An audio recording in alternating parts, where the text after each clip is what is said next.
Okay, hi everyone. In person and on Zoom. We'll wait a few minutes to let people roll into the Zoom. But in the meantime, if you are logging in virtually, go ahead and put into the chat if you can hear me okay, and also maybe where you're joining us from today.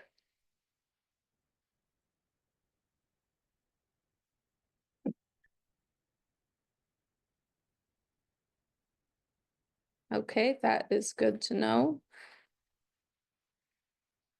Geneva, Hicksville, New Hampshire, Pennsylvania.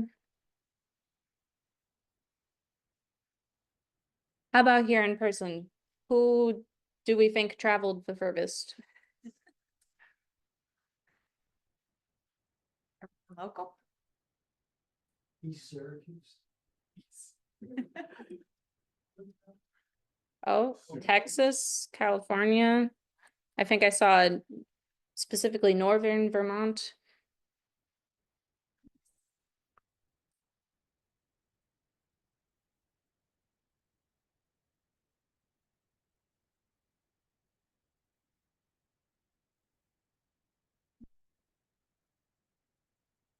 Well, now we all would know you were lying, so Tom.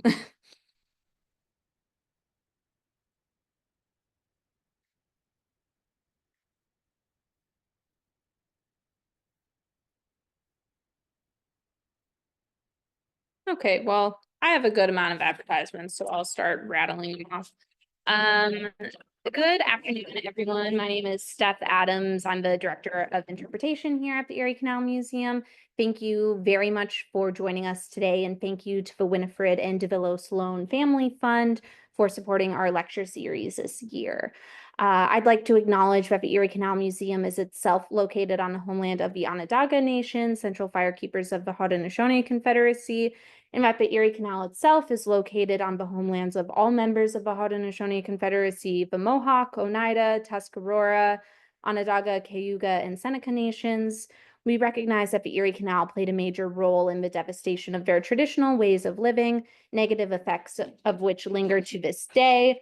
Here at the Erie Canal Museum, we are committed to taking actions as best we can to do our part in addressing these wrongs through education and inclusion, reinterpretation of our exhibits, and public programs offering important first steps in that process. The impact of the Erie Canal has been transformative in a number of ways. Here at the Erie Canal Museum, our mission is to engage the public in the story of the Erie Canal's transformative impacts on peoples and places in the past, present, and future. One area where the Erie Canal has played a transformative role was in the movement for gender equality. This lecture is a part of our bicentennial Sloan lecture series, and we have some really great ones planned for the rest of the year in addition to this one. I highly recommend considering signing up for an annual pass so you don't miss any of the upcoming speakers, including our next talk, which is on April 3rd at 1 p.m. when Dr. Ingbo Heidbrink will discuss the electrification of canal navigation, including devices such as trolley boats, electric mules, and battery electric ships.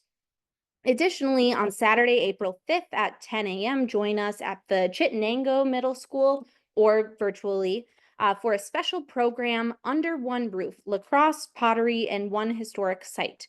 This event will examine how the histories of lacrosse and canal side industry intersect at the restored Chittenango Pottery Company building that is now leased to Powell Lacrosse. We will be joined by experts Mike Beardsley, the Town of Sullivan historian, and Rex Lyons, head coach of the Haudenosaunee's Nationals team. There's a whole lot more going on this year and only so much time. I've been rattling along for long enough, so please subscribe to our e-newsletter at the bottom of our website to get updates on everything going on this year. But now on to today's main event. I will introduce Meri Page, who is an artist, designer, and educator here in upstate New York.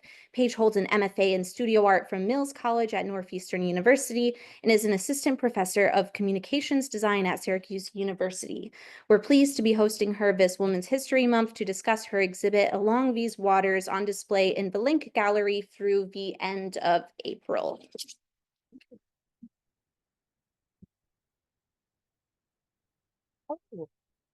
to see everyone. So in my profession and practice, I was a graphic designer for over 20 years before I started teaching. A lot of time producing in my career is ephemera. So printed things that were not necessarily meant to be saved, often thrown out, not really considered important.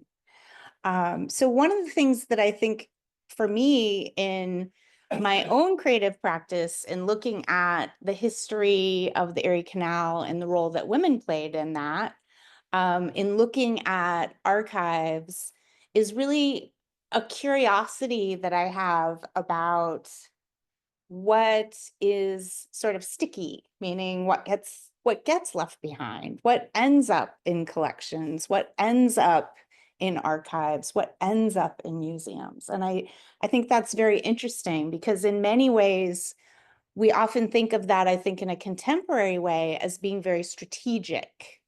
But a lot of collections and a lot of archives were developed over time in an almost happenstance way where things are donated, things are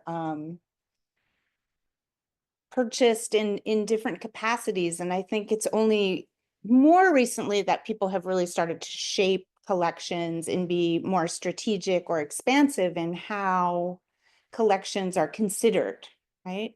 So in thinking about the Erie Canal Museum and what it leaves out or didn't include historically, it was very focused on commerce and industry and engineering, and that was its strength.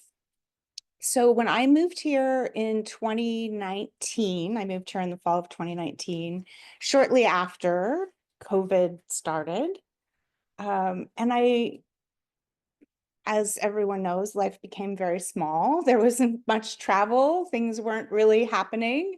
And this was a new place for me. And I was really interested in what was around me and what I might be able to research or find out about locally.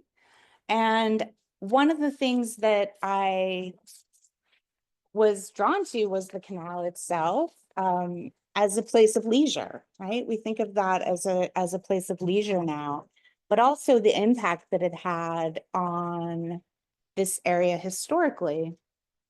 And I had read that, and I still find this very fascinating, that even today, 80% of upstate New York residents live within 25 miles of the canal. So 200 years later, we're all still gravitated in this thread, right? This thread that connects us. And I just found that really interesting.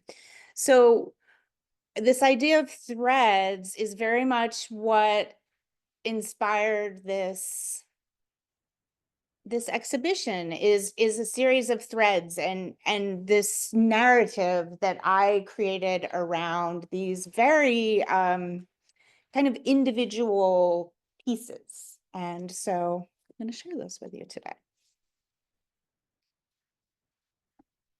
Okay.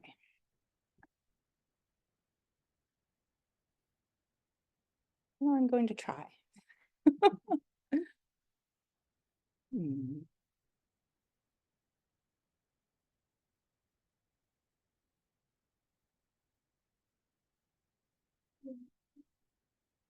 Yeah.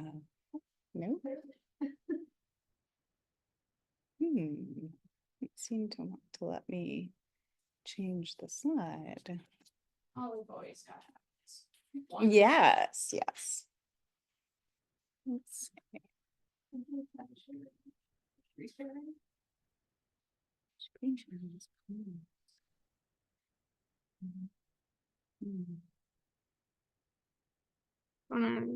Sorry, folks on Zoom. We are Yeah. just Try quickly sharing again. troubleshooting. Oh, you know This what? one's- I think you're on the. Oh, There we go. like the records show that Steph solved a tech problem Yes, one thank you, time in thank you, our life, Steph. but Thank you, Steph. don't ever expect it again. All right. So we'll dive we'll dive into what is in the next room.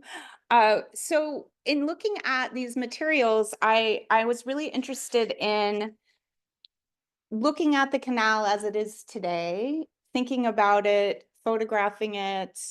But I was also really interested in what I could find about women and sort of what everyday life was like for them and children.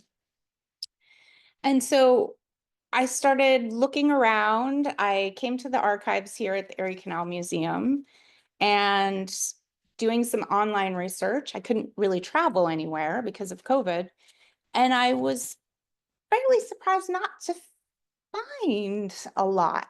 It felt like I would find these little bits and pieces, but it didn't tell the story that I anticipated it telling. I anticipated that I would find like all of this amazing information. And that really didn't happen. And so with that, I started thinking about the things that I did find and what story that those could tell, and how that might serve as a speculative kind of experience.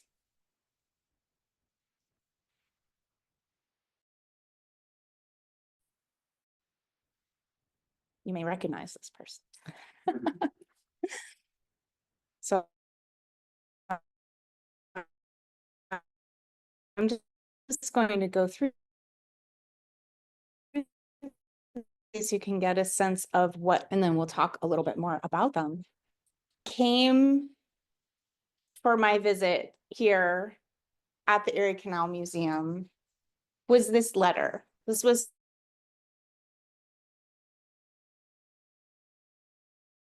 so what was interesting about, one of the things that was interesting about the letter was, of course, I had this information about her and who she had written the letter to. She had written it to her brother-in-law. I was able to absolutely no information about her. But her brother-in-law, I was able to find out quite a bit of information about. So that was interesting. So her brother-in-law, Dr. Dennis Cooley, who married her sister, Elizabeth, was a botanist and postmaster in Michigan. And he married her sister in 1830. They had two children who, Etta and Belle, and Elizabeth, Marcia's sister, the writer of this letter, died in 1834. Her 2-year-old daughter died in 1834, and her other daughter, Belle, was born in 1834. So what happened? Who knows? Right? Perhaps she died in childbirth, unknown. And then Etta passed away in, or Belle passed away in 1844 at 9. So her children did not live that long. And then Cooley was remarried in 1836. This letter is from 1845. So they obviously maintained a long-standing relationship. In the letter, she's addressing it to her brother and sister, which would be the new wife of her brother-in-law. So really, that's all we know about the letter. So one of the things that in finding these materials, I was really interested in these finding these little threads. How do we connect them? How can we create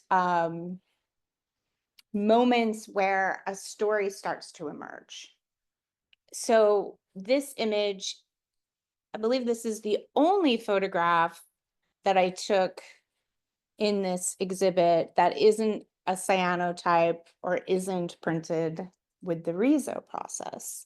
This is just a very straight photograph of a dress form from the Erie Canal Heritage Park. I felt spoke really well to the content of her experience and what she was talking about in the letter. So much of the conversation that's happening in the exhibit and is really these pairings of these threads.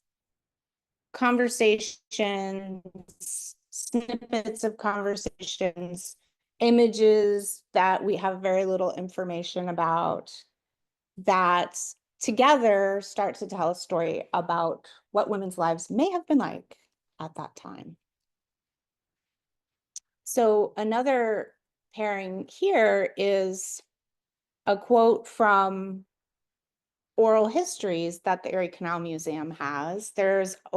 Was a wonderful project in the 70s that the Erie Canal Museum undertook, where they did a lot of oral histories of folks who were here in the area, who had lived or been connected in some way to the canal. And of course, many of them were quite old at that point. And so they're recalling what life had been like long ago. So Meri Ferry was one of the participants in the oral history project, and she was an orphan. She lived with her aunt on a boat for a while and didn't have the best experience. As she says here, it was not an attractive way of life. I often slept on the floor. So that here is paired with an image from the Library of Congress, simply titled Life on a Canal Boat. Unclear whether that canal is the Erie Canal. There's not a lot of information there.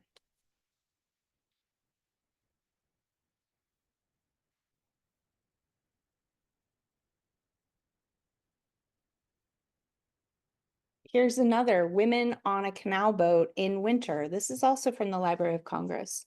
So unclear what canal this might have been on, but it starts to give us some insights into the experience of being on the boat, what that might have been like, what women might have been wearing, their hairstyles.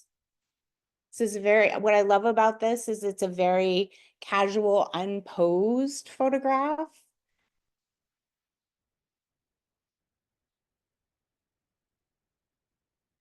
And then during this time, we also have a lot going on with women and this corridor and communication happening along this corridor of the Erie Canal.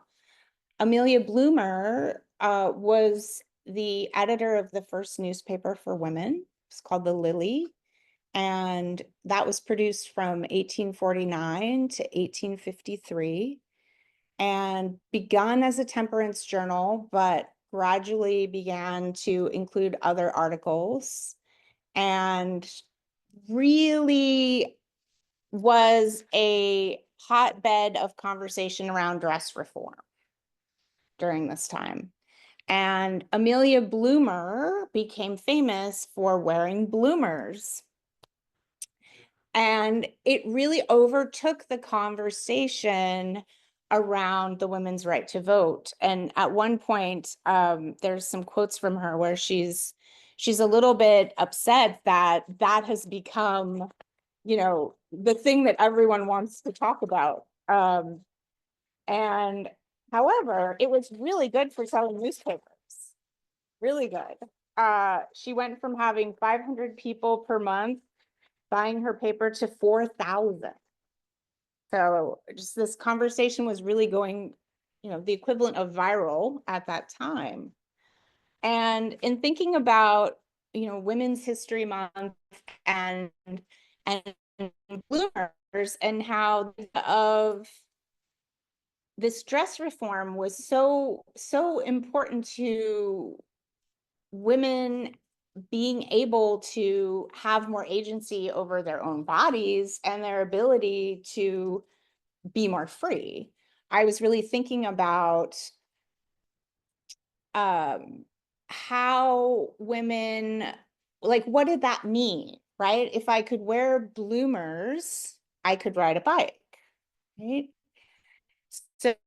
So that's really interesting to think about. And this is not part of the exhibit, but I put this together for this lecture because this was such a part of what was happening at the time. This idea of dress reform meant freedom for women in many ways. And bicycles were being built right here in Syracuse. This Stearns bicycle, you can see, it's small, but for those in the room, this advertisement from 1900 is from Syracuse. So this represented a lot of freedom for women, and it's really interesting to think about. And strangely, everything old is new again. And I was so surprised to see this in the New York Times yesterday morning, talking about bloomers and how they're having a comeback, and actually talking about Amelia Bloomer, which I thought was great, but very random. And this is Susan B. Anthony outside of her home, 17 Madison Street in Rochester in 1900. And this wonderful quote about the freedom that bicycling represented for women has done more to emancipate women than anything else in the world. I mean, that is quite a statement from Susan B. Anthony. So this idea that something as simple as, we think of dress reform as, maybe not having so much impact, but it really did. So I think that is something really interesting to think about in relationship to this corridor, this thread of the Erie Canal. And we have this amazing photograph from the Erie Canal Museum of a suffragist march at Fayette Park in Syracuse. Unfortunately, I don't think we know what the date is on that one, but no. Yeah. And I really, they're carrying a banner that I really wish could read, but unfortunately cannot read what it says. So cyanotypes, the cyanotype process is a contact printing process. So material is laid on a sensitized piece of paper or cloth. In this case, I used cloth to make my cyanotypes. And the cyanotypes that I made for this exhibition really came out of the oral histories that I was listening to and looking for threads and commonalities within the oral histories. And one of the things that came up in a few different women's recollections of being on the boats was the freedom that they would have when they got to the locks. Because imagine if you're living on a boat, you don't have a lot of space to run around and be a kid. But they would get off at the locks and they would run out and they would go and pick flowers. Or the lock tenders would give them flowers. And that was something that came up in a few different women's recollections of the canal. And I thought that was so sweet and so poetic. And so I set out to look for photographs of the gardens because it's pretty well documented that there were gardens at the lock tenders' homes and at the locks, but we couldn't find any visual evidence of them. And so I took this and this idea, this thread, and collected plants along the canal and used the cyanotype process for a few reasons. One, it's a really nice process to work with because it is so immediate. You don't need a dark room. You can just simply contact and press the impressions of these plants. And also cyanotype was developed in 1842 and quickly adopted by a woman named Anna Atkins, who is quite famous for this particular style of printing, although she did not invent it. And she actually published the first book of photographs, and she published a book of cyanotypes of algae, actually. She was a botanist. So it's a little bit of a nod to her as well.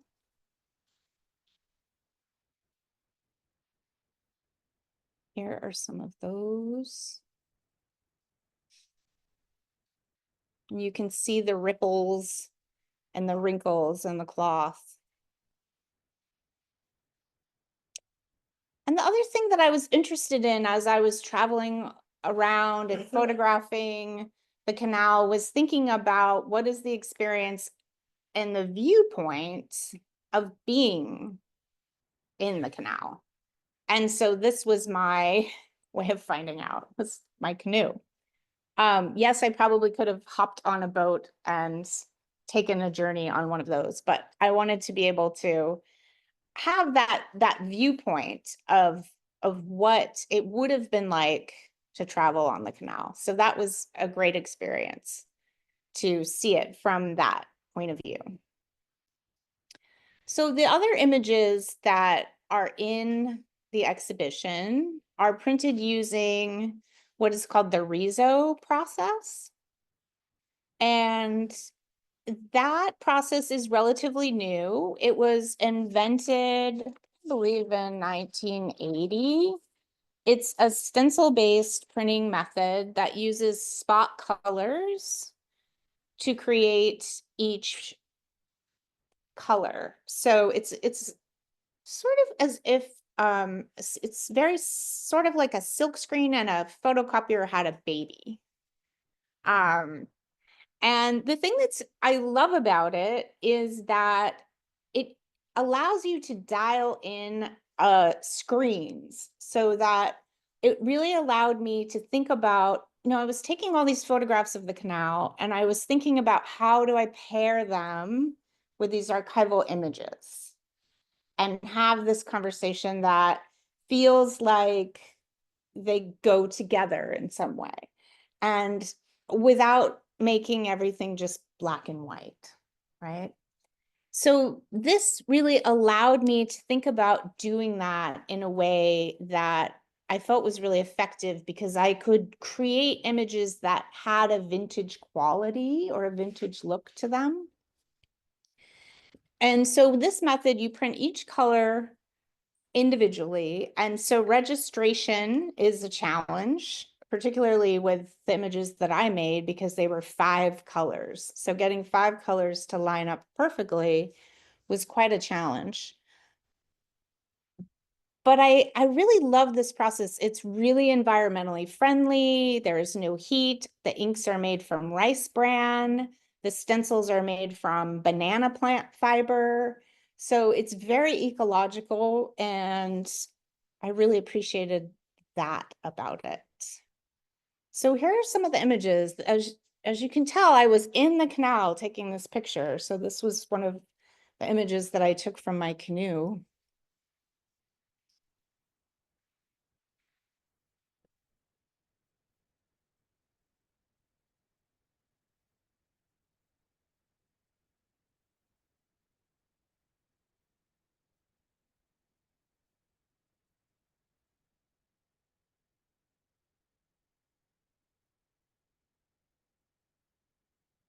And I'm going to actually quickly go back for a minute to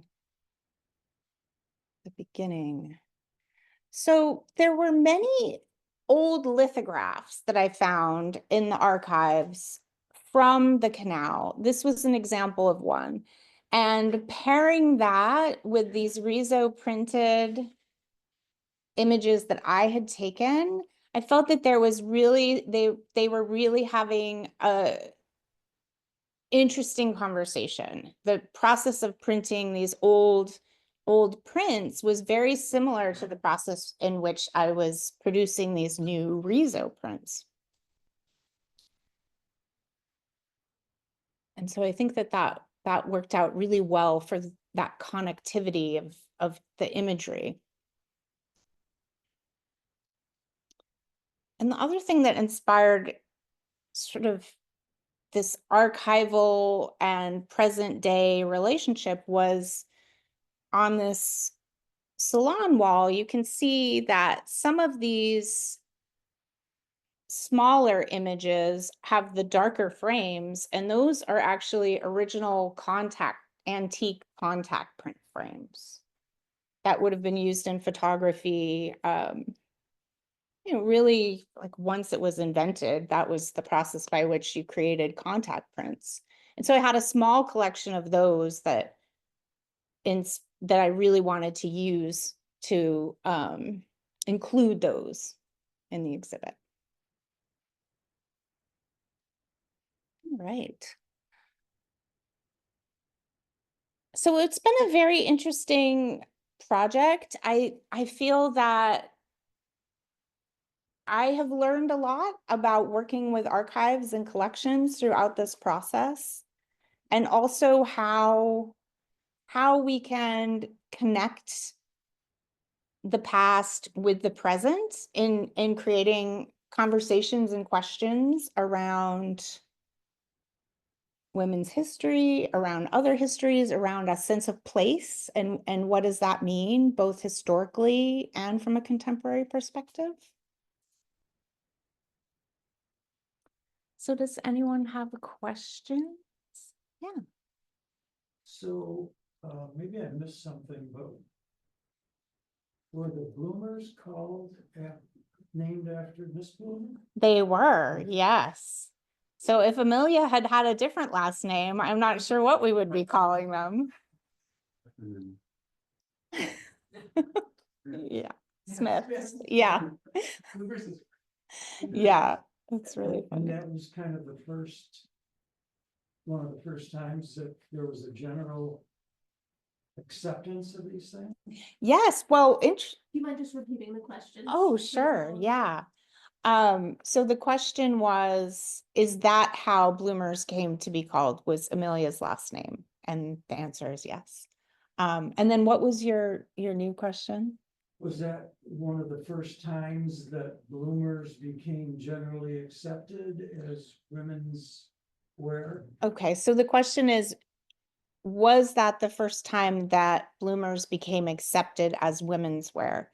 Interestingly, I'm not sure that they were accepted. There was a lot of controversy about them. And in fact, Amelia herself went back to wearing the regular dress at a certain point.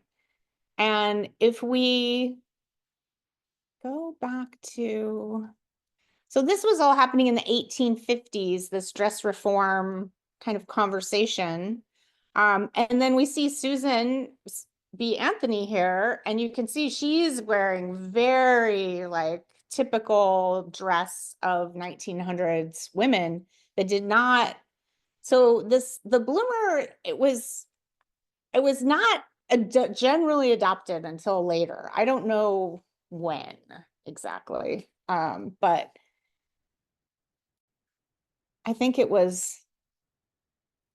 just started the conversation. Yeah.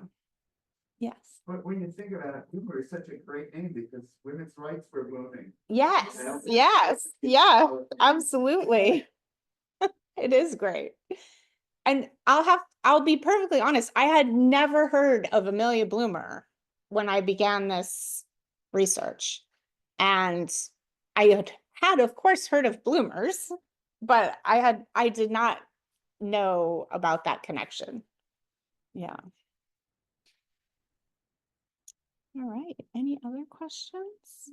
One person on Zoom, Judith, who was one of our 2024 artist residents, just commented that the cyanotype process has another important connection to women's history. It was discovered by John Herschel, who was the nephew of the first professional woman scientist, Caroline Herschel. That's great. Another interesting. Yeah. Love that. Someone also commented bloomers were very common at the Oneida community. Oh, yes. The mansion house out in Oneida. Nice. All right. Any other questions? Well, yeah, Emily. One more question. So knowing you and your work, Yes. do you have future plans for this project? Are there like a book plan? Yes, or thank what- you is for there that. something- Well, interestingly, originally this was just going to be a book, an artist book. So I make artist books, and artist books are small edition, handmade books. So self-published normally. So originally this was going to just be a book. And in fact, it was. I made a book and then I was not happy with it. And so I just set it aside. And then I kept working with this project. It's had a few different iterations. And now that this is done, now I will make the book. Yeah, yes. So it will go out into the world and be in book form now. Because it just wasn't communicating what I wanted it to communicate the first time. So hopefully it will now. Yes. So that's the plan for this to live on. Yeah. Thanks. All right. Well, thanks everyone. Please feel free to go and check out the exhibit.